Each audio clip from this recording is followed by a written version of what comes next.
시작할 때부터 마지막 모습을 되게 편안하게 상상하고 정확하게 예측하고 이러는 건 되게 힘든 것 같습니다. 그거는 꼭 박찬욱 감독님뿐만이 아니라 다른 작품에서도 마찬가지인 것 같고.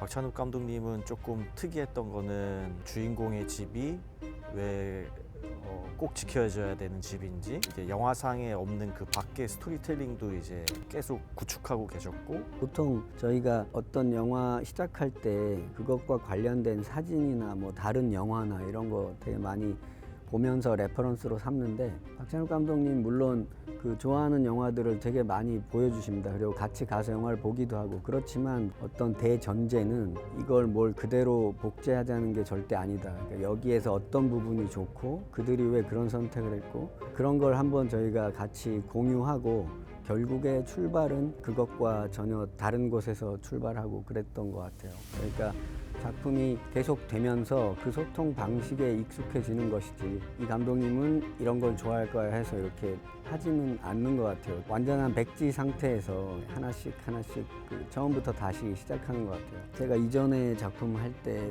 했던 얘기하고 그렇게 크게 다르지 않을 것 같아요. 다르지 않았습니다. 그래서 협업의 퀄리티가 아무튼 계속 더 좋아져야 된다는 그런 부담감이 있습니다.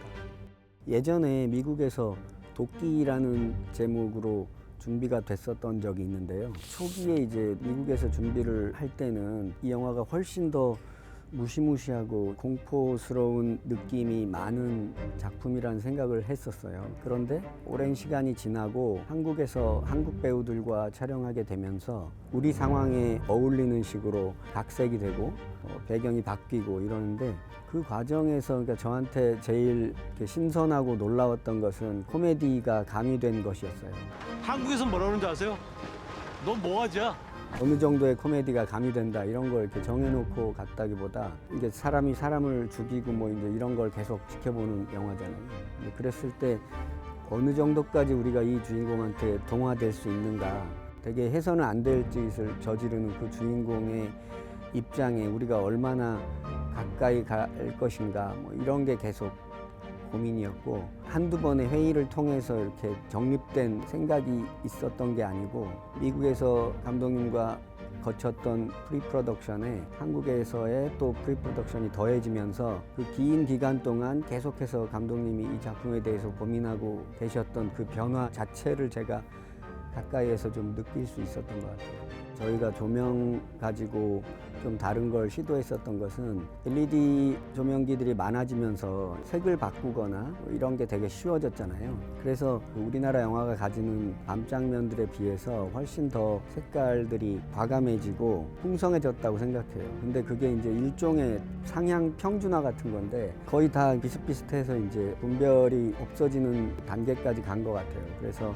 저는 이 영화가 어떤 좀 독특한 룩을 가졌으면 좋겠다고 생각했고, 일반적으로 밤 장면을 찍는다 했을 때 당연하게 사용하는 어떤 달빛의 색깔이라던가 밝기라던가 이런 거부터 다시 고민을 시작했었습니다. 밤에 사용되는 그 월광이라는 색이 무엇이 좋을까, 그 지점에서 이제 테스트를 했었고, 스튜디오 옆에 있는 산에다가 조명을 해놓고 그 산을 어느 정도 밝기로 라이트를 줬을 때 카메라 안에 담기는 산의 모습이 어떠한지를 라이트의 밝기와 카메라의 감도와 색깔을 계속 바꿔가면서 테스트를 했는데, 그런 테스트 자체도, 그러니까 이게 LED이기 때문에 그 라이트 앞에 젤을 바꾸지 않고 그냥 버튼 하나로 그 색을 계속 조절하면서 촬영할 수 있고 그 결과를 확인할 수 있었다는 점에서 되게 좋았던 것 같아요. 일장추몽의 밤 장면과 지금 밤 장면에는 약간의 차이가 있다고 생각합니다. 그 작은 차이들이 이제 모여서 결국 영화 마지막에 그 큰 느낌의 차이를 만드는 것이라고 생각합니다. 다 잃었다. 처음에 그 장면 시나리오에는 가족들이 모여서 이렇게 한 덩어리가 되고 30초 동안 화면이 조금 어두워진다. 남부러울 것 없이 행복한 가정, 잠깐의 빛의 변화, 어떤 일이 일어날 것 같은 그 조짐이 보이게 되는데, 다들 대수롭지 않게 생각했던 것 같은데 감독님이 시나리오 회의를 하시다가 이거 진짜 30초를 찍을 거다 뭐 이렇게 얘기를 하셨어요. 연출팀들은 그게 무슨 얘기인지 잘 이해 못하는 것 같았는데 그냥 저한테는 그 30초를 버틸 수 있게 화면 내에서 진짜 변화가 일어나야 된다. 30초를 그냥 채우고 찍고 나서 색 보정해서 화면을 어둡게 하고 뭐 그러니까 이 정도의 변화로는 부족하다고 얘기하시는 걸로 이해했어요. 그 다음은 이제 모든 공이 다 조명 감독님한테. 그때 저희가 여름 촬영이었기 때문에 한낮에 그런 변화를 주기는 힘들었고, 그래서 해가 이제 지평선 밑으로 떨어졌을 때 그때부터 이제 촬영을 시작을 했고, 그렇게 해야지 저희 인공광원이 줄었다가 이제 밝아졌다가 할 수 있는 걸 이제 표현할 수가 있으니까요. 초반에 준비할 때 그 집 앞에 가서 하루 종일 빛을 관찰한 적이 있는데 앱에서 알려주는 일몰 시간보다 그 뒤에 있는 산의 높이가 있어서 실제 일몰보다 좀 빨리 그 집에 이제 그늘이 된다는 걸 알았어요. 작년에 5000와트급 LED들이 나왔는데 재작년에 저희가 촬영할 때는 그 정도 급이 없었어요. 그래서 2000와트급 LED가 있어서 그거를 모듈 형식으로 수십 개를 달아가지고 디밍 그리고 색온도 변화를 할까 했는데 좀 수급하기가 많이 힘들어서 결국에는 기존에 갖고 있던 HMI와 대용량 맥시브루트를 여러 대 이렇게 사용해서 그렇게 해결했습니다. 그 맥시브루트를 켜면 라이트가 멀리 있어도 배우들이 너무 얼굴이 뜨겁고 이제 이런데 물론 그 당시에 이제 야외이기 때문에 그렇게 큰 문제를 일으키진 않았지만 그런 식으로 오랫동안 촬영하기는 되게 어려운 것 같아요. 요즘은 이제 LED 라이트를 사용하면 그런 게 훨씬 더 수월하지 않을까 생각합니다. 만수의 아내가 오랫동안 준비해 왔던 어떤 동호회 같은 모임에서 춤을 추는 장면인데요. 만수가 거기에 가야 되는 걸 잊고 되게 늦게 도착하는 장면이에요. 그 장소를 처음 봤을 때 이제 호텔의 어떤 볼룸 같은 데고 중앙에서 춤을 추게 될 거라는 걸 알았어요. 호텔에 샹들리에가 여러 개 달려 있었지만 그것만으로 이제 촬영을 하기엔 충분하지 않았고 그래서 그 중앙에 댄스 플로어가 설치될 위쪽에 베이스가 되는 라이트가 필요했던 거죠. 소프트한 라이트가. 근데 이제 그런 경우 예전에 라이트를 그 달기 전부터 어떤 색깔이어야 하며 어떤 강도가 될 것인지를 미리 다 예측하고 라이트가 올라가면 그걸 바꾸는 건 되게 어렵잖아요. 근데 이제 LED가 오면서 저희한테 너무 편해진 것 같아요. 밝기 변화와 색깔의 변화를 직접 보면서 판단할 수 있다는 거. 물론 시간을 아껴주는 거 그거 외에도 결국에 준비하는 시간에 훨씬 더 많은 것들을 시도해 본다는 측면에서 영화의 퀄리티에도 되게 도움이 된다고 생각합니다. 기존 같았으면은 굉장히 무거운 LED 조명기들을 여러 개를 설치하고 그 소프트 박스 안에 호텔 볼룸이나 이런 데서 촬영을 하게 되면은 안전검사나 이제 무게 그 제한이 있어요. 매트 라이트가 그때 당시에 출시를 했었고 이제 어퍼처 코리아 쪽에서 제공을 해주면서 여러 가지 테스트를 했었는데 일단은 광량이 엄청나게 많이 밝아서 볼룸에서 매트를 소프트박스 안에 넣으면 되겠다. 그러면은 케이블도 여러 대 설치하는 것보다 훨씬 적게 들어가고 그리고 컬러도 되기 때문에 심지어는 저희가 촬영 날 감독님께서 이제 컬러를 이제 조금씩 이제 수정하신 부분들이 있었는데 그때도 바로바로 이제 수정해서 사용할 수 있게 되었습니다. 추가적으로 무빙 헤드를 여러 대 빌려서 그리고 미러볼 효과도 내고 콘서트 조명처럼 큐리스트를 다 만들어 가지고 댄스 곡마다 그렇게 만들었습니다.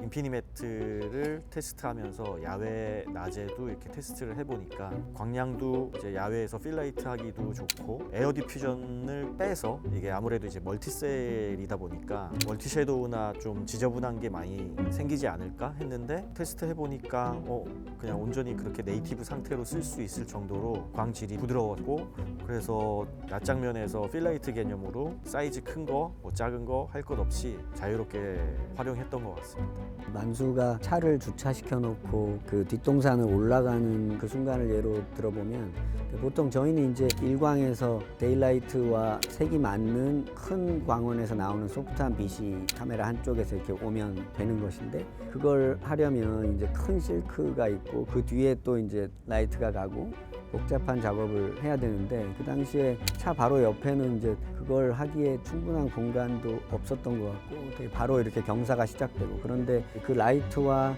실크 없이 그냥 그 실크 형태의 큰 판이 와서 이렇게 편안하게 조명했던 기억이 납니다.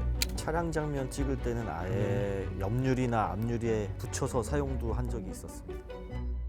영화 현장에서 이제 LED를 사용하게 된 게 한 15년? 그동안에 LED 장비들이 꾸준히 발전해 왔고 최근에 보여지는 어퍼추어의 제품들의 이제 기술력이 다른 회사에 비해서 좀 타의 추종을 불허하는 것 같습니다. 또 새로운 어떤 기술이 나오면은 바로바로 반영해서 새로운 제품으로 이렇게 출시를 하고 있어요.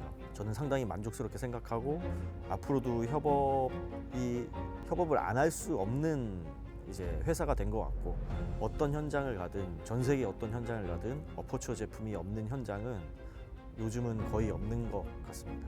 촬영 당일날 실제 배우와 실제 퍼포먼스를 보면서 그때 급하게 내리는 결정들이 있잖아요. 오래 준비했다고 해서 그걸 꼭 지켜야 하느냐. 그 오래 준비한 이유가 바로 현장에서 원하는 것을 얻어내기 위해서잖아요. 그러면 현장에서 진짜 그게 벌어지는 순간에 어떤 떠오른 생각들, 그것도 저는 의미가 있다고 생각해요. 그러니까 그게 갑자기 현장에서 떠오른 것 같지만 실제로는 그 오랜 프리 기간을 거쳐서 그게 완성 단계에서 이제 추가되는 아이디어니까 그것이 이렇게 준비를 했기 때문에 지금 와서 그걸 바꾸는 건 되게 어렵다. 기존에 그런 순간들이 많았는데 어퓨처에 이제 LED 베이스로 이런 패키지들이 많아지면서 준비를 저희가 게을리할 수는 없지만 그 준비를 하나의 목표에 맞춰서 이제 준비를 하지만 그 마지막 순간까지 저희가 이런저런 다른 시도를 해볼 수 있다는 거, 그게 너무나 큰 장점이라고 생각합니다.